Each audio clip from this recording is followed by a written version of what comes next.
അങ്ങനെ തോറ്റു എന്ന് എല്ലാവരും ഉറപ്പിച്ച സ്ഥലത്ത് നിന്ന് തിരിച്ചു വരുന്നതാണ് അർജൻറ്റീനയുടെ ചരിത്രം, സ്കലോണിയുടെ ചരിത്രം. കോപ്പ ജയിക്കുന്നു, ലോകകപ്പ് ജയിക്കുന്നു. ശരിക്കും എന്താണോ അർജൻറ്റീന, മാറഡോണയുടെ കാലത്തുള്ള അർജൻറ്റീനയെ ശരിക്കും പൂർവ്വപ്രതാപത്തിലേക്ക് തിരിച്ചു കൊണ്ടുവന്നത് സ്കലോണിയാണ്. അത് ഈജിപ്തിനെതിരെയുള്ള മത്സരത്തിലായിരിക്കും ആ മെസ്സി മൊമെൻ്റ് വരിക. ആ മെസ്സി മൊമെൻ്റ് ആയിരിക്കും ഈ അർജൻറ്റീനയുടെ ഇപ്പോഴത്തെ ഈ മനസ്സിനെ കെട്ടിവരിഞ്ഞിരിക്കുന്ന ചങ്ങലക്കെട്ടുകളൊക്കെ പൊട്ടിച്ച് ഒരു ലോക ചാമ്പ്യൻഷിപ്പിൻ്റെ ഫൈനലിലേക്ക് അല്ലെങ്കിൽ എൻ്റെ ഒരു കപ്പിലേക്ക് കുതിക്കാൻ അവർക്ക് പ്രേരണയാവുന്നത് ഒരുപാട് പ്രതിഭയുള്ള കളിക്കാരനാണ്. ഇപ്പോൾ ഇവിടെ മിഡ്ഫീൽഡിലെ പ്രശ്നങ്ങൾ പരിഹരിക്കാൻ നിക്കോപാസിനെ പോലുള്ള ഒരു ഭാവനാസമ്പന്നനായിട്ടൊരു കളിക്കാരൻ വേണം. കാരണം കൈപ്പുറത്തേക്കെതിരെ അവർ കണ്ടത് പ്രതിരോധത്തിലെ പോരായ്മ മാത്രമല്ല, ഒരു ഭാവനാ ദാരിദ്ര്യം കൂടിയാണ്. അപ്പോൾ സലയുടെ സാന്നിധ്യം ഈജിപ്തിന് എത്രമാത്രം ആത്മവിശ്വാസം നൽകുന്നുവോ അത്ര തന്നെ ഭയം അർജൻറ്റീനയുടെ നിരകളിലും ഉണ്ടാക്കും. ഒരുപക്ഷെ ഇത് മെസ്സി സലാ മത്സരത്തിന് പുറമെ ഈ എമിലിയാനോവും ഷൗബിറും തമ്മിലുള്ള ഒരു പോരാട്ടമായിട്ട് ചിലപ്പോൾ ഇത് മാറിക്കൂടായില്ല. ഈജിപ്ത് ഒരുപക്ഷെ ആഗ്രഹിക്കുന്നത് അതായിരിക്കും, പരമാവധി ഷൂട്ടൗട്ടിലേക്ക് കൊണ്ടുപോകണം. Argentina versus Egypt round of 32-ൽ കേപ്പ് വെർദെ എക്സ്ട്രാ ടൈം വരെ നീണ്ട കടുത്ത പോരാട്ടത്തിൽ പരാജയപ്പെടുത്തിയാണ് ലോക ചാമ്പ്യന്മാരായ അർജന്റീന പ്രീ ക്വാർട്ടറിലെത്തിയത്. എതിരാളികളാണെങ്കിൽ ഈജിപ്ത്. അതും ചരിത്രത്തിൽ ആദ്യമായിട്ടാണ് ഈജിപ്ത് ഒരു നോക്കൗട്ട് മത്സരം വേൾഡ് കപ്പിൽ ജയിക്കുന്നത്. അത് ഓസ്ട്രേലിയയെ ഷൂട്ടൗട്ടിൽ പരാജയപ്പെടുത്തിയാണ് എത്തിയിരിക്കുന്നത്. മെസ്സിയും സലയും നേർക്കുനേർ വരുമ്പോൾ ഈ മത്സരത്തിൽ ആർക്കായിരിക്കും കൂടുതൽ മുൻതൂക്കം? ഒരു യുദ്ധത്തിൽ എല്ലാവരും പരാജയപ്പെട്ടു എന്ന് കരുതുന്ന ഒരാൾ ആ പരാജയപ്പെട്ടിടത്ത് നിന്ന്, എല്ലാവരും എഴുതി തള്ളിയെടുത്തു നിന്ന് തിരിച്ചു വരുന്നുണ്ടെങ്കിൽ അയാളാണ് യഥാർത്ഥ യോദ്ധാവ്. നമ്മുടെ ചിന്തകൾ അവസാനിക്കുന്ന സ്ഥലത്ത് നിന്ന് അയാളുടെ ചിന്തകൾ ആരംഭിക്കും. അങ്ങനെ ഒരാളുണ്ടെങ്കിൽ അയാളെപ്പോലെ അല്ലെങ്കിൽ അയാളേക്കാൾ അപകടകാരിയായിട്ട് മറ്റൊരാൾ ഭൂമിയിലുണ്ടാവില്ല. നമ്മൾ പറഞ്ഞു വരുന്നത് ശരിക്കും അർജൻറ്റീനയുടെയും ലയണൽ സ്കലോണിയുടെയും കാര്യമാണ്. എല്ലാവരും കേപ്പ് വെർദെയുടെ മത്സരത്തിന് ശേഷം അർജൻറ്റീനയെ എഴുതി തള്ളി. പലരും സംശയിച്ചു, ഈ അർജൻറ്റീനയാണോ കൊളംബിയയെ തോൽപ്പിക്കാൻ പോകുന്നത്? ഈ അർജൻറ്റീനയാണോ ഈജിപ്തിനെ തോൽപ്പിക്കാൻ പോകുന്നത്? ഈ അർജൻറ്റീനയാണോ ഇംഗ്ലണ്ടിനെയും ഒരുപക്ഷെ ഫ്രാൻസിനെയൊക്കെ നേരിടാൻ പോകുന്നത്? പലർക്കും പ്രതീക്ഷ അസ്തമിച്ചു. കടുത്ത മെസ്സി ഭക്തർ അല്ലെങ്കിൽ കടുത്ത അർജൻറ്റീന ആരാധകർ ഒഴികെ പലരും ഈ ടീമിനെ എഴുതി തള്ളി. പക്ഷേ നമ്മൾ ഓർക്കേണ്ട ഒരു കാര്യമുണ്ട്, 90-ലെ ലോകകപ്പിൽ ചാമ്പ്യന്മാരെ വന്ന ലോകകപ്പിൽ ആദ്യ മത്സരത്തിൽ ക്യാമറൂണിനോട് തോറ്റ സമയത്ത് എല്ലാവരും എഴുതി തള്ളിയതാണ്. 2022-ൽ സൗദിയോട് തോറ്റ സമയത്തും എല്ലാവരും എഴുതി തള്ളിയതാണ്. 90-ൽ എന്ത് സംഭവിച്ചു? ഗ്രൂപ്പിലെ 3-ാം സ്ഥാനക്കാരായിരുന്നു ലോക ചാമ്പ്യന്മാർ. ഏറ്റവും മികച്ച 3-ാം സ്ഥാനക്കാർ എന്നൊരു ആനുകൂല്യത്തിൻ്റെ ബലത്തിലാണ് അവർ പ്രീ ക്വാർട്ടറിലേക്ക് കയറിയത്. പിന്നീടുള്ള ചരിത്രം നമുക്കറിയാം. പിന്നെ തോൽപ്പിച്ചത് ആരൊക്കെയാണ്? Brazil, Italy. അത് ഫൈനലിൽ ജർമ്മനിയോട് തോറ്റത് ഒരൊറ്റ ഗോളിനാണ്. അതും 85-ാം മിനിറ്റിൽ വഴങ്ങിയ ഒരു പെനാൽറ്റിയിൽ, ബ്രഹ്മയുടെ പെനാൽറ്റിയിൽ. അന്ന് തുടക്കത്തെ മത്സരത്തിൽ എഴുതി തള്ളിയവരൊക്കെ എവിടെയായിരുന്നു ചിത്രത്തിൽ? 2022-ലും സമാനമായിരുന്നു. ആദ്യ മത്സരത്തിൽ അതും തോറ്റത് ആരോടാണ്? സൗദിയോട്. എല്ലാവരും ആ തോൽവിക്ക് ശേഷം അർജൻറ്റീനയും സ്കലോണിയും എഴുതി തള്ളി. പക്ഷേ എവിടെയാണ് നമ്മൾ പോയി അവസാനിച്ചത്? മെസ്സി മുത്തത്തിലാണ് ആ ലോകകപ്പ് അവസാനിച്ചത്. കേപ്പ് വെർദെക്കെതിരെയുള്ള മത്സരത്തിലും സമാനമാണ് സാഹചര്യം. എല്ലാവരും എഴുതി തള്ളുന്നു, എല്ലാവരും വിമർശിക്കുന്നു. കളി അറിയുന്നവനും അറിയാത്തവനും സ്കലോണിയെയും മെസ്സിയെയും ഒക്കെ കളി പഠിപ്പിക്കുന്നു. പക്ഷേ അതുകൊണ്ട് തളരുന്നു വിചാരിക്കരുത്. എല്ലാവരും തോറ്റുവെന്നും തളർന്നുവെന്നും കരുതുന്ന സ്ഥലത്ത് നിന്ന് ഉയർത്തെഴുന്നേൽക്കുന്ന ചരിത്രമാണ് അർജൻറ്റീനയ്ക്ക്. സ്കലോണിയുടെ ചരിത്രവും അതാണ്. 2018-ലെ തോൽവിക്ക് ശേഷം ടീമിൻ്റെ താൽക്കാലിക ചുമതലക്കാരനായി സ്കലോണി വരുന്ന സമയത്ത് ആരും നല്ല മനസ്സിലല്ല, തുറന്ന ഹൃദയത്തിലല്ല, തുറന്ന ചിരിയോടെയല്ല സ്കലോണിയെ സ്വീകരിച്ചത്. ആരാണ് ഇയാളെന്ന് ചോദിച്ചവരുണ്ട്. ഒരു സാധാരണ കളിക്കാരൻ, ഒരു വലിയ ടീമിനെ പരിശീലിപ്പിച്ച പരിചയമില്ല. ഡീഗോ മാറഡോണയെ പോലുള്ള ആളുകൾ പോലും പരിഹസിച്ചു, വിമർശിച്ചു. പക്ഷെ അതിനുശേഷമുള്ള അർജൻറ്റീന എന്താണ്? കോപ്പ ജയിക്കുന്നു, ലോകകപ്പ് ജയിക്കുന്നു. ശരിക്കും എന്താണോ അർജൻറ്റീന, മാറഡോണയുടെ കാലത്തുള്ള അർജൻറ്റീനയെ ശരിക്കും പൂർവ്വപ്രതാപത്തിലേക്ക് തിരിച്ചു കൊണ്ടുവന്നത് സ്കലോണിയാണ്. അങ്ങനെ തോറ്റു എന്ന് എല്ലാവരും ഉറപ്പിച്ച സ്ഥലത്ത് നിന്ന് തിരിച്ചു വരുന്നതാണ് അർജൻറ്റീനയുടെ ചരിത്രം, സ്കലോണിയുടെ ചരിത്രം. ഈ ഒരു പാരമ്പര്യം, ഈ അർജൻറ്റീന ആരാധകരുടെ ഈ ഒരു വിശ്വാസം, അല്ലെങ്കിൽ അവർ കാലങ്ങളായിട്ട് തെളിയിച്ചിട്ടുള്ള ഈ ഒരു ചരിത്രം, ഇതാണ് ഈജിപ്തിനെതിരെ ഇറങ്ങുമ്പോഴും എല്ലാവരുടെയും പ്രതീക്ഷ. പക്ഷേ ഫുട്ബോളാണ്. ചരിത്രത്തിൻ്റെ ഇങ്ങനെയുള്ള വർത്തമാനങ്ങൾക്കൊക്കെ എത്രമാത്രം കളിക്കളത്തിൽ പ്രസക്തി ഉണ്ടെന്ന് നമ്മൾ കണ്ടറിയണം. മറുഭാഗത്ത് ഈജിപ്തും റെഡ് ഡെവിൾസ് ആയിട്ടുള്ള ബെൽജിയത്തെ തളച്ചു, ഇറാനെ തളച്ചു, ന്യൂസിലൻഡിനെ തോൽപ്പിച്ചു. പിന്നെ റൗണ്ട് ഓഫ് 32-ൽ ഓസ്ട്രേലിയയെ ഇത്ര നെയിൽ ബൈറ്റിംഗ് ഒരു ഫിനിഷായിരുന്നു. ആ പെനാൽറ്റി ഷൂട്ടൗട്ടൊക്കെ നമുക്ക് മറക്കാൻ സാധിക്കില്ല. അപ്പം എന്താണോ അർജൻറ്റീനയുടെ ബലഹീനതകൾ എന്താണോ അത് മുതലാക്കാൻ പര്യാപ്തരായിട്ടുള്ള ഒരു സംഘമാണ്. കേപ്പ് വെർദെ എങ്ങനെ കളിച്ചുവോ അതുപോലെ അല്ലെങ്കിൽ അതിനേക്കാൾ ഒരു പടി കൂടി മെച്ചപ്പെട്ട് കളിക്കാൻ കഴിവുള്ളവരാണ് ഈജിപ്റ്റ്. ഈ പ്രീ ക്വാർട്ടർ പോരാട്ടത്തെ ഉദ്യോഗഭരിതമാക്കുന്നത് അല്ലെങ്കിൽ നമ്മുടെ കാത്തിരിപ്പിനൊരു കാമ്പ് നൽകുന്നത് ഈ ഒരു സാഹചര്യമാണ്. അർജൻറ്റീന തിരിച്ചു വരുമെന്നുള്ള നമ്മുടെ വിശ്വാസവും ഏത് തിരിച്ചുവരവിനെയും തല്ലിക്കെടുത്താൻ പോകുന്ന ശേഷിയുണ്ടെന്നുള്ള ഈജിപ്തിൻ്റെ ഒരു ശക്തിയും അവരുടെ ഒരു ആത്മവിശ്വാസം, അതാണ് ശരിക്കും പറഞ്ഞാൽ ഈ പ്രീ ക്വാർട്ടർ നമ്മൾ കാണാൻ പോകുന്നത്. കേപ്പ് വെർദെക്കെതിരെയുള്ള മത്സരത്തിൽ ശരിക്കും പറഞ്ഞാൽ അർജൻറ്റീനയുടെ പ്രതിരോധം പാളുന്നത് നമ്മൾ കണ്ടു. ശരിക്കും എക്സ്ട്രാ ടൈമിലേക്ക് നീണ്ട മത്സരവും പിന്നെ അധിക ദിവസത്തിൻ്റെ വ്യത്യാസവും ഇല്ലല്ലോ. ഈ ഒരു ശാരീരിക ക്ഷീണം കളിക്കാരെ ബാധിക്കാനുള്ള സാഹചര്യമുണ്ടോ? മാനസികമായിട്ട് ആ ഒരു എക്സ്ട്രാ ടൈമിലേക്ക് പോവുകയും അത്ര കടുത്ത സമ്മർദ്ദത്തിലൊരു മത്സരം കളിച്ചതിൻ്റെ ഒരു ക്ഷീണം അവരെ ഈ ഈജിപ്തിൻ്റെ മത്സരത്തിൽ ബാധിക്കാൻ സാധ്യതയുണ്ടോ? ശരിക്കും കേപ്പ് വെറുതെ നമ്മൾ കണ്ടു, അർജൻറ്റീനയെ വെള്ളം കുടിപ്പിക്കുന്നതും വിറപ്പിക്കുന്നതൊക്കെ നമ്മൾ കണ്ടു. പക്ഷെ അതിൽ സത്യത്തിൽ ഒരു അത്ഭുതം ഉണ്ടായിരുന്നില്ല. അർജൻറ്റീനയുടെ തുടക്കം മുതലുള്ള കളി കണ്ടവർക്കും കേപ്പ് വെറുതെയുടെ തുടക്കം മുതലുള്ള കളി വളരെ അടുത്ത് വാച്ച് ചെയ്ത ആൾക്കാർക്കും അറിയാം ഈ കളിയുടെ ഫലം അങ്ങനെ ആയിരിക്കും ഉണ്ടാവുക. കാരണം അർജൻറ്റീനയുടെ ഈ ബലഹീനതകൾ തുടക്കം മുതൽ ആദ്യത്തെ കളി മുതൽ തന്നെ അത് വളരെ പ്രകടമായിരുന്നു. അതേപോലെ തന്നെ മറുഭാഗത്ത് കേപ്പ് വെറുതെയുടെ മിടുക്ക്, അതും ആദ്യത്തെ കളിയിൽ തന്നെ അവർ ആദ്യത്തെ കളിയിൽ സമനിലയിൽ തളച്ചിരിക്കുന്ന ആരെയാണ്? സ്പെയിനിനെയാണ്. അർജൻറ്റീനയുടെ കമ്പയർ ചെയ്യാൻ വയ്യ. വളരെ യൂത്ത്ഫുൾ ആയിട്ടുള്ള ടീമാണ് സ്പെയിൻ. ആ സ്പെയിനിനെ അവർ തളച്ചുകൊണ്ടാണ് അവർ വന്നത്. ഒരു കളിയും തോറ്റിട്ടില്ല. അപ്പോൾ ശരിക്കും ഇത് ദാവീദും ഗോലിയാത്തും തമ്മിലൊരു പോരാട്ടമാണ് എന്നൊക്കെ നമ്മൾ കളി കാണാതെ പറയുന്നതിന് തുല്യമായിരുന്നു ശരിക്കും. അതുകൊണ്ട് ഈ കേപ്പ് വെറുതെ അർജൻറ്റീനയെ വിറപ്പിച്ചതൊരു അത്ഭുതം അതിലില്ല. അർജൻറ്റീനയുടെ ഈ ബലഹീനതകൾ ഡിഫൻസീവ് മിഡ്ഫീൽഡിലും ഡിഫൻസിലും ഒക്കെ ഉള്ള കൗണ്ടർ അറ്റാക്കുകളെ പ്രതിരോധിക്കുന്ന കാര്യത്തിലൊക്കെയുള്ള അവരുടെ പോരായ്മകൾ ആദ്യത്തെ മത്സരം മുതൽ ഉണ്ടായിരുന്നു. കേപ്പ് വെറുതെയുടെ അടുത്തെത്തിയപ്പോഴേക്കും അത് വളരെ എവിഡൻ്റായി, അത് വളരെ പ്രകടമായി നമുക്ക് കാണാൻ സാധിച്ചു. അത് കേപ്പ് വെറുതെ ആ ഒരു പോരായ്മയ്ക്ക് വേണ്ടി ആ ഒരു ന്യൂനതയാണ് കേപ്പ് വെറുതെ ഉന്നമിട്ടത്. അവർ കൃത്യമായിട്ട് അത് ഉപയോഗിച്ചാണ് അവർ 2 ഗോൾ നേടിയിരിക്കുന്നത്. ഈജിപ്തിനെതിരെ കളിക്കുമ്പോഴും സമാനമായ സാഹചര്യമാണ്. കാരണം ഈജിപ്റ്റ് കളിക്കുന്നതും ഈ കേപ്പ് വെറുതെ കളിക്കുന്നവർ വളരെ ലോ ലൈൻ അല്ലെങ്കിൽ മിഡ് ലൈൻ ഡിഫൻസ് വെച്ചാണ്. വളരെ ഡിസിപ്ലിൻഡ് ആണ് അവരുടെ ഡിഫൻസ്. കിട്ടുന്ന അവസരത്തിൽ തിരിച്ചടിക്കുന്നു. ഇതാണ് കേപ്പ് വെറുതെ ചെയ്തത്. ഇത് അർജൻറ്റീനയ്ക്ക് അറിയാതിരുന്നതല്ല. പക്ഷേ അറിയുന്ന ആപത്ത്, അറിയുന്ന ശത്രുവിനെ അവർക്ക് പ്രതിരോധിക്കാൻ സാധിച്ചില്ല എന്നുള്ള സ്ഥലത്താണ്. അവർക്കറിയാം അവർക്ക് ഓട്ടകളുണ്ട് അവരുടെ പ്രതിരോധ ഭിത്തിയിൽ. അത് പക്ഷേ അടയ്ക്കാൻ എന്തുകൊണ്ടോ സ്കലോണിക്ക് സാധിച്ചില്ല. അതേ ആ സാഹചര്യം ഒട്ടും മാറിയിട്ടില്ല. അത് ഒന്നുകൂടി വഷളായി എന്ന് വേണമെങ്കിൽ നമുക്ക് പറയാം. കാരണം കേപ്പ് വെറുതെക്കുള്ള കളിയിൽ 120 മിനിറ്റ് അവർ കളിച്ചു. വളരെ ക്ഷീണിതരാണ്. ഒന്നാമത് മിയാമിയിൽ കടുത്ത ചൂടായിരുന്നു. ചൂട് കളിക്കാർക്ക് നന്നായിട്ട് ബാധിച്ചിട്ടുണ്ട്. 111-ാം മിനിറ്റ് വരെ അവർ ശരിക്കും ക്ഷമ കിട്ടുപോയി. അപ്പോൾ ആ മെൻ്റൽ സ്ട്രെസ്സ് ശരിക്കും അവരുടെ ഒരു ഫിസിക്കൽ സ്ട്രെസ്സിനെ ആക്കം കൂട്ടിയിട്ടുണ്ടാവും. ഡിഫൻസിൽ അവർക്ക് നേരത്തെ പല പ്രശ്നങ്ങളുണ്ടായിരുന്നെങ്കിലും ഈ കേപ്പ് വെറുതെക്കെതിരെയുള്ള കടുത്ത മത്സരം 120 മിനിറ്റ് നേരത്തേക്ക് ചൂടിൽ നീണ്ടു നിന്ന മത്സരത്തിൽ പലർക്കും പേശിവലിവ് അനുഭവിക്കുന്നത് നമ്മൾ കണ്ടു. റൊമാരോയ്ക്ക് പ്രശ്നമുണ്ടായിരുന്നു, മൊളീനയ്ക്ക് പ്രശ്നമുണ്ടായിരുന്നു, പിന്നെ മെഡീനയ്ക്ക് പ്രശ്നമുണ്ടായിരുന്നു. അപ്പോൾ ഇത് റിക്കവർ ചെയ്യാൻ ശരിക്കും പറഞ്ഞാൽ സ്കലോണിക്കും ടീമിനും അധികം സമയം കിട്ടിയില്ല. 3 ദിവസമേ കിട്ടിയിട്ടുള്ളൂ. കഴിഞ്ഞ ദിവസം അവരുടെ ട്രെയിനിങ് ആണെങ്കിൽ കടുത്ത മഴ കാരണം ട്രെയിനിങ്ങിൽ ഇറങ്ങാൻ സാധിച്ചില്ല. അപ്പോൾ ഈ കളിക്കാർ റിക്കവർ ചെയ്യാതെ ഈ കളിക്കാരെ വീണ്ടും കളിപ്പിച്ചാൽ എന്ത് സംഭവിക്കും എന്നുള്ളത് വലിയ ആശങ്കയാണ്. കാരണം ഫിറ്റായിട്ടുള്ള കളിക്കാർക്ക് പോലും കേപ്പ് വെറുതെ തടയാൻ സാധിച്ചിട്ടില്ല. അവർ എപ്പോഴൊക്കെ വരുന്നു അപ്പോഴൊക്കെ അവരുടെ ഗോൾമുഖം വിറയ്ക്കുന്നത് നമ്മൾ കണ്ടു. ശരിക്കും അവരുടെ ഭാഗ്യം തന്നെയാണ് അർജന്റീന രക്ഷപ്പെട്ടത്. എമിലിയാനോ മാർട്ടിനസിൻ്റെ 1-2 സേവുകളില്ലായിരുന്നെങ്കിൽ ഇന്ന് ചരിത്രമൊക്കെ മാറിപ്പോകുമായിരുന്നു. അത് തന്നെ ഈജിപ്തും ആവർത്തിക്കാം. കാരണം ഈജിപ്തിന് കേപ്പ് വെറുതെക്ക് ഇല്ലാത്തൊരു ആയുധം ഈജിപ്തിനുണ്ട്, മുഹമ്മദ് സലാം. അപ്പം കുറച്ച് കൂടുതൽ ജാഗ്രത പാലിക്കേണ്ട ഒരു സാഹചര്യമാണ് അർജന്റീനയുടെ പ്രതിരോധത്തിനുള്ളത്. അതിനിടയ്ക്ക് ഈ പരിക്കുകളും പേശിവലിവും അവരുടെ തളർച്ചയും എങ്ങനെ ബാധിക്കുമെന്ന് നമ്മൾ കണ്ടറിയണം. ഈ ഡിഫൻസിൻ്റെ ഈ ഫാറ്റിക് ശരിക്കും മിഡ്ഫീൽഡിനും ഉണ്ട് ആ തളർച്ച. ഈ എൻസോ ഫെർണാണ്ടസിനും ഒക്കെ ഈ തളർച്ചയുണ്ട്. അപ്പോൾ അതിനകത്ത് റിക്കവർ ചെയ്യാനൊരു സമയം കിട്ടാത്തത് അർജന്റീനയ്ക്ക് വലിയ ആശങ്ക തന്നെയാണ്. കഴിഞ്ഞ മത്സരത്തിലടക്കം നിക്കോ പാസിനെ പോലുള്ള താരങ്ങളെ പരീക്ഷിക്കാത്തതിൻ്റെ പേരിൽ ഒരുപാട് വിമർശനങ്ങളുണ്ടായിരുന്നു. ഈജിപ്തിനെതിരെയുള്ള മത്സരത്തിലേക്ക് വരുമ്പോൾ സ്കലോണി തന്ത്രങ്ങളിലോ അല്ലെങ്കിൽ പ്ലേയിങ് 11-ലോ എന്തെങ്കിലും മാറ്റങ്ങൾ വരുത്താൻ സാധ്യതയുണ്ടോ?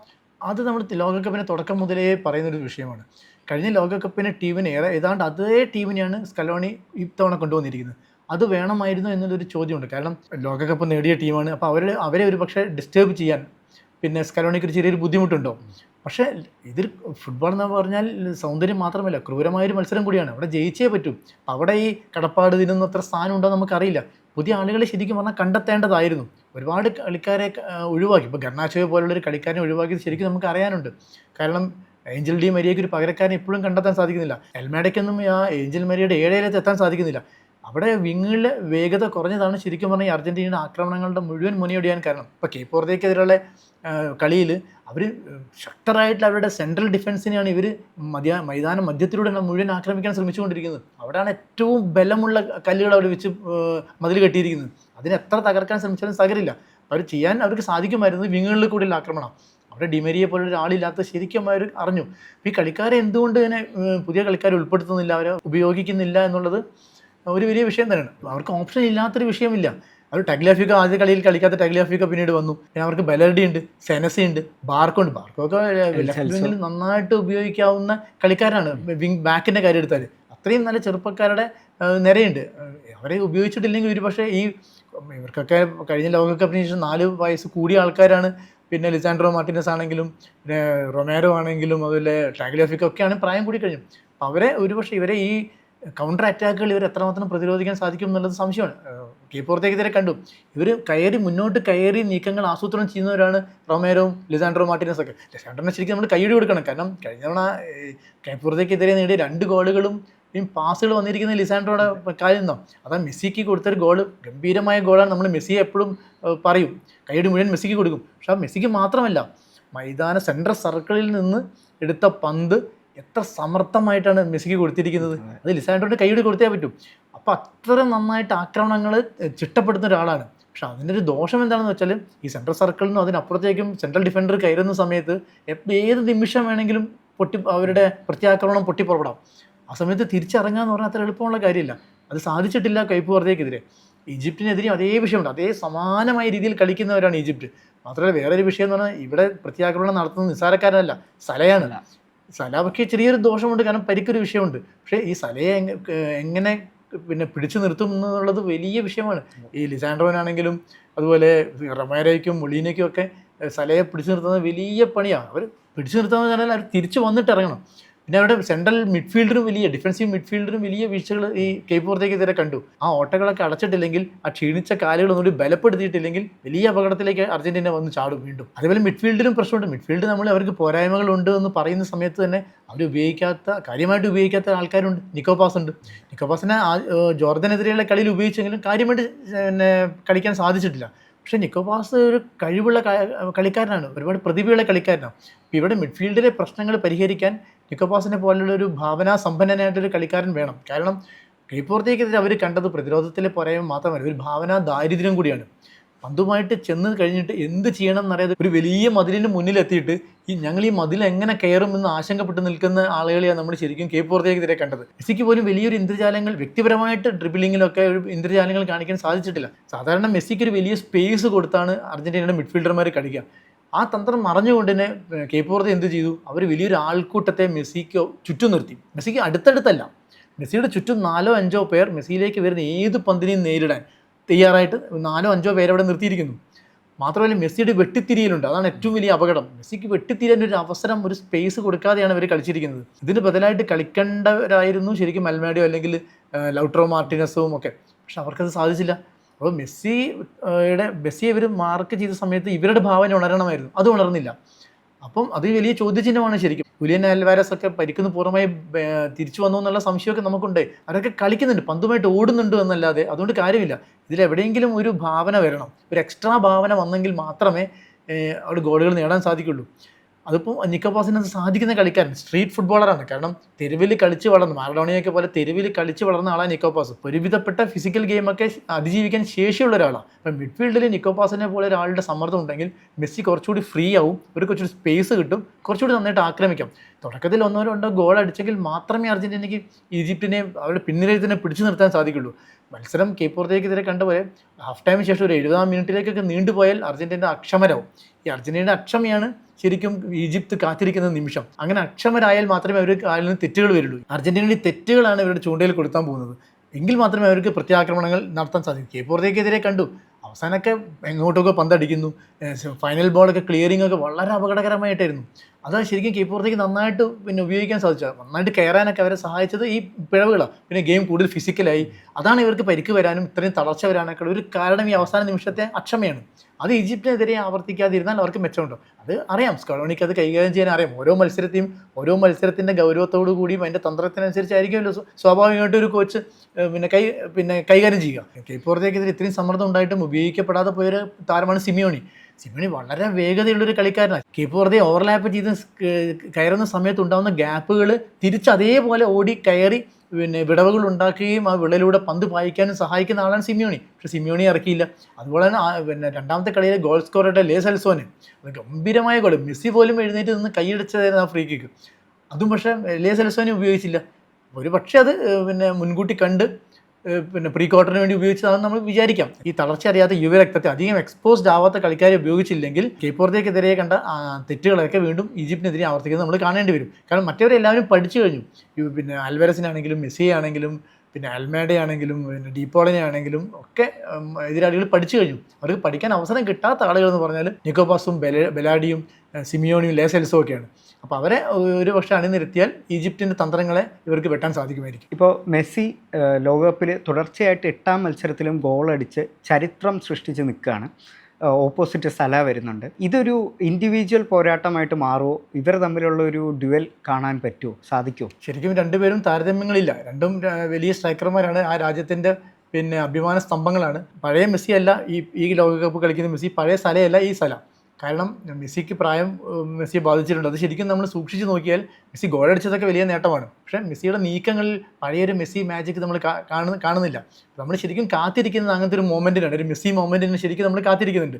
കാരണം കഴിഞ്ഞ ലോകകപ്പിലൊക്കെ ക്രൊയേഷ്യക്കെതിരെയുള്ള മത്സരത്തിലൊക്കെ കണ്ടു ഗ്വാഡിയോളിനെ ഡ്രിബിൾ ചെയ്ത് പോയൊരു നീക്കം. എനിക്ക് വ്യക്തിപരമായി തോന്നുന്നു ആ ലോകകപ്പിൽ ഏറ്റവും സുന്ദരമായിട്ട് നമ്മൾ കോരിത്തരിപ്പിച്ചൊരു നീക്കമായിരുന്നു. ഗ്വാഡിയോളിനെ ഗോൾ ലൈനിൽ നിന്നും നട്മഗ് ചെയ്ത് കൊടുത്ത പന്തും അതിൽ പിറന്ന ഒരു ഗോളൊക്കെ ഏറ്റവും സുന്ദരമായിട്ടുള്ള, ശരിക്കും മെസ്സിയുടെ പാദങ്ങളൊക്കെ ചുംബിച്ചു പോകുന്ന നീക്കമായിരുന്നു ശരിക്കും പറഞ്ഞാൽ. അത് അത്തരം ഒരു നീക്കം സത്യത്തിൽ ഈ 2026 ലോകകപ്പിൽ മെസ്സിയിൽ നിന്ന് വരുന്നില്ല. ഒരുപക്ഷെ മെസ്സിയെ ആൾക്കൂട്ടം വളഞ്ഞതുകൊണ്ടാണോ, അല്ലെങ്കിൽ മെസ്സിയുടെ പ്രായമാണോ, അല്ലെങ്കിൽ മെസ്സി ഈ ഊർജ്ജം കരുതി വെക്കുന്നതാണോ എന്നറിയില്ല. ശരിക്കും ഇപ്പം കളിക്കുന്ന മെസ്സി എന്ന് പറഞ്ഞാൽ ഏറ്റവും സ്ലോവസ്റ്റ് മെസ്സിയാണ് നമ്മളിപ്പം കണ്ടുകൊണ്ടിരിക്കുന്നത്. വളരെ ചടുലമായിട്ട് ഓടുന്ന മെസ്സി അല്ല, മെസ്സി നടക്കുന്നു മാത്രമേ ഉള്ളൂ. മെസ്സിയുടെ വേഗതയുടെ കണക്കുകളൊക്കെ ഇപ്പം പുറത്തു വരുന്നുണ്ട്. ഏറ്റവും മന്ദഗതിയിൽ കളിക്കുന്ന മെസ്സിയാണ് ഇപ്പം നമ്മൾ കാണുന്നത്. പക്ഷേ ഈ മന്ദമാരുതൻ എപ്പം വേണമെങ്കിലും വലിയ ചുഴലിക്കാറ്റാവാം എന്നുള്ളൊരു പ്രതീക്ഷ അർജൻറ്റീനയ്ക്കുണ്ട്. പന്ത് കിട്ടിയാൽ ഗോൾ അടിക്കുന്നത്, 7 ഗോൾ അടിച്ചല്ലോ. പക്ഷേ പഴയ മെസ്സി അല്ല, പഴയ മെസ്സി മാജിക്കും നമ്മൾ ഇതുവരെ ശരിക്കും നമ്മൾക്ക് കാണാൻ സാധിച്ചിട്ടില്ല. സലയുടെ കാര്യം അത് തന്നെയാണ്. സല നമ്മൾ ലോകകപ്പിൽ ഇതുവരെ 4 ഗോളാണ് അടിച്ചത്. ഈജിപ്ഷ്യൻ ഫുട്ബോളിൻ്റെ മുഖമുദ്രയാണ്, അഭിമാന സ്തംഭമാണ് സലയാണ് അവരുടെ ആ ജീവാത്മാവും പരമാത്മാവും ഒക്കെ. പക്ഷേ ഈ ലോകകപ്പിലും സല അത്ര വലിയ ഉജ്ജ്വലമായ ഒരു ഫോമിലാണെന്ന് പറയാൻ നമുക്ക് സാധിക്കില്ല. ഒരു തൈ ഇഞ്ചുറിയിൽ നിന്ന് പൂർണ്ണമായിട്ടും റിക്കവറി ചെയ്തിട്ടില്ല സല. അത് ശരിക്കും സലയുടെ നീക്കങ്ങളിലൊക്കെ കാണാനുണ്ട്. പക്ഷേ മുൻനിരയിൽ സലയെ പോലെ ഒരു കളിക്കാരനുണ്ടെങ്കിൽ ഈ എതിരാളികൾ, ഇപ്പോൾ അർജൻറ്റീന ആയാലും ഏത് ടീമാണെങ്കിലും, അവരുടെ സെൻട്രൽ ഡിഫൻഡേഴ്സ് ആണെങ്കിലും വിങ്ങേഴ്സ് ആണെങ്കിലും എങ്ങനെ വിശ്വസിച്ച് മുന്നോട്ട് കയറി കളിക്കും, ആക്രമണങ്ങളെ ചിട്ടപ്പെടുത്തും. അപ്പോൾ സലയുടെ സാന്നിധ്യം ഈജിപ്തിന് എത്രമാത്രം ആത്മവിശ്വാസം നൽകുന്നുവോ അത്ര തന്നെ ഭയം അർജൻറ്റീനയുടെ നിരകളിലും ഉണ്ടാക്കും. രണ്ടുപേരും മുഖാമുഖം വരുമ്പോൾ നമുക്ക് ആ നിമിഷങ്ങളൊക്കെ ആസ്വദിക്കാം. പക്ഷേ രണ്ടുപേരും അവരുടെ ഫോമിൻ്റെ പീക്കിലല്ലാത്തത് കൊണ്ട് ഒരു ക്ലാസിക് പോരാട്ടമായിട്ടോ അങ്ങനെ ഒരു ക്ലാഷ് ഓഫ് ദ ടൈറ്റൻസ് ആയിട്ടോ നമുക്ക് എന്നെ കാണാൻ പറ്റുമെന്ന് എനിക്ക് തോന്നുന്നില്ല. എന്തൊക്കെ തന്ത്രങ്ങളായിരിക്കും ഈജിപ്ത് അർജൻറ്റീനയ്ക്ക് വേണ്ടി ഒരുക്കി വെച്ചിരിക്കുന്നത്? ഈജിപ്തിൻ്റെ പക്ഷം ഒരൊറ്റ തന്ത്രമാണുള്ളത്. നമ്മൾ കേപ്പ് വെർദെയൊക്കെ ഉപയോഗിച്ച പോലെ പ്രതിരോധിക്കുക, അവസരം കിട്ടുമ്പോൾ ആക്രമിക്കുക. അത് ഇതുവരെയുള്ള കളികൾ എല്ലാ ടീമിനെതിരെ അത് വളരെ ഫലപ്രദമായിട്ട് നടന്നു. പിന്നെ കേപ്പ് വെർദെ ഇത് അതിഫലപ്രദമായിട്ട് അർജൻറ്റീനയ്ക്കെതിരെ ഉപയോഗിക്കുന്ന ഒരു അട്ടിമറിയുടെ വക്കിലെത്തുന്നതും കണ്ടു. അപ്പം മറ്റൊരു തന്ത്രത്തെക്കുറിച്ച് ഈജിപ്ത് ചിന്തിക്കേണ്ട കാര്യം ഉണ്ടാവില്ല. കാരണം അവർക്കറിയാം അർജൻറ്റീനയുടെ പോരായ്മകളും ബലഹീനതകളൊക്കെ എവിടെയാണെന്ന്. അവർ ഒരുപക്ഷെ ശ്രമിക്കുക ഇതിൻ്റെ പരമാവധി മത്സരത്തെ സമനിലയിൽ വലിച്ചു കൊണ്ടുപോവുക, എന്നിട്ട് എക്സ്ട്രാ ടൈമും കടന്ന് ഒരു പെനാൽറ്റി ഷൂട്ട് ഔട്ടിലേക്ക് കൊണ്ടുപോകും. അഷോറും സാബിറും പിന്നെ സലയൊക്കെ അവർക്ക് കിക്ക് എടുക്കാനുണ്ട്. മുഖത്ത് അവർക്ക് പിന്നെ വളരെ വിശ്വസ്തനായിട്ടുള്ള ഷൗബിറുണ്ട് കാവൽഭടനായിട്ട്. അപ്പം അത് ഓസ്ട്രേലിയക്കെതിരെയുള്ള മത്സരത്തിൽ നമ്മളത് കണ്ടു. ഒരുപക്ഷെ ഇത് മെസ്സി സല മത്സരത്തിന് പുറമെ ഈ എമിലിയാനോവും ഷൗബിറും തമ്മിലുള്ള ഒരു പോരാട്ടമായിട്ട് ചിലപ്പോൾ അത് മാറിക്കൂടായില്ല. ഈജിപ്ത് ഒരുപക്ഷെ ആഗ്രഹിക്കുന്നത് അതായിരിക്കും, പരമാവധി ഷൂട്ട് ഔട്ടിലേക്ക് കൊണ്ടുപോകാൻ. അവരുടെ മുന്നിലും വലിയൊരു ചരിത്ര നേട്ടമാണ്. കണക്കെടുത്താൽ ശരിക്കും അവർ പ്രീ ക്വാർട്ടർ കളിച്ചിട്ടുണ്ട് 38 ലോകകപ്പിൽ. പക്ഷെ അന്ന് ഇതുപോലത്തെ ഗ്രൂപ്പ് അല്ല, ഗ്രൂപ്പ് ഘട്ടം പ്രീ ക്വാർട്ടർ അങ്ങനെയൊന്നുമില്ല. ഒറ്റ കളിയെ കളിച്ചിട്ടുള്ള അന്ന് അവർ തോറ്റും പോയി. ഇത് ആദ്യമായിട്ടാണ് അവർ നോക്കൗട്ടിൽ ഒരു ജയം സ്വന്തമാക്കുന്നത്. വീണ്ടും അർജൻറ്റീനയുടെ മുന്നിലെത്തുന്നു. അർജൻറ്റീനയോട് മറികടന്നാൽ അത് വലിയ ചരിത്രമാണ്. ഈജിപ്ഷ്യൻ ഫുട്ബോളിനെ സംബന്ധിച്ചിടത്തോളം ഇതൊരു വലിയ വിപ്ലവമായിരിക്കും. ഇന്നത്തെ കളിയിൽ ഒരു വ്യത്യാസം കൊണ്ടുവരുമെന്ന് തോന്നുന്ന ഒരു കളിക്കാരനാരായിരിക്കും? ഇപ്പോൾ ഒരാളുടെ പേര് പറഞ്ഞതുകൊണ്ട് വേണമെങ്കിൽ എൻ്റെ മനസ്സിലൊരു പ്രതീക്ഷ, ഒരു സ്വപ്നമായിട്ട് ഞാൻ പറയാവുന്നത് നിക്കോപാസിനെയാണ്. കാരണം നിക്കോപാസിനെ ഇറക്കുമ്പോൾ നമുക്ക് ഉറപ്പില്ല. ഇറക്കിയാൽ നിക്കോപാസ് നല്ലൊരു മത്സരം കാഴ്ചവെച്ചാൽ അതിൽ പരം സന്തോഷം മറ്റൊന്നുമില്ല. കാരണം ഈ ലോകകപ്പോട് കൂടി മെസ്സി അരങ്ങൊഴിയുകയാണ്.